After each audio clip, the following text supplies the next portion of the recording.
Հիսուս Քրիստոս ապրեց մեղավոր աշխարհում, շրջապատված էր մեղավորներով ու երբեք ինչ արեց, մեղք չգործեց։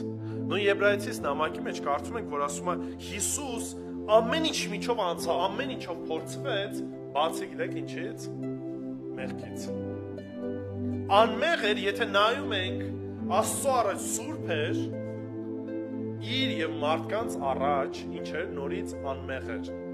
որևիցե մեղք չգործեց։ Մեղավոր աշխարհում ապրելով 33 տարի,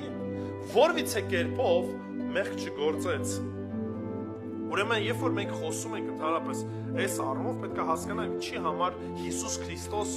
ոչ միայն մահացավ,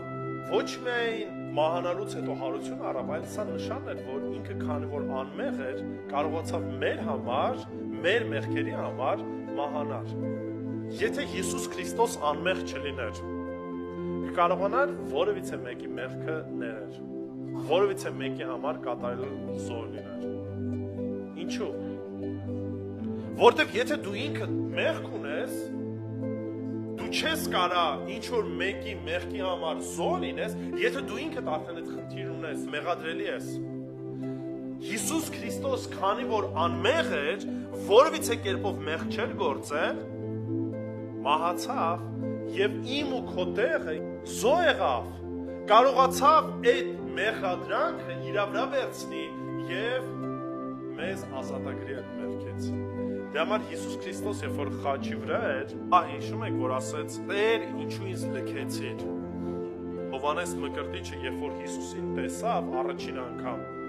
հիշում եք, հայտարարեց ժողովրդի առաջ ինչ ասեց.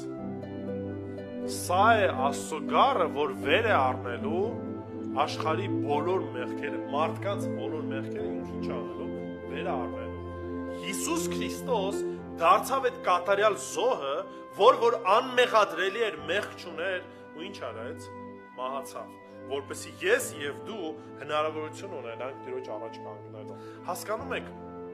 մարդկային պատմության մեջ չկա մեկը, ով որ մեղքի հարցը կարողանար լուծել։ Ինչի որտեղ գոնե ամենակիչը ծննդաբերությունը, ադամական մեղքը ժառանգում են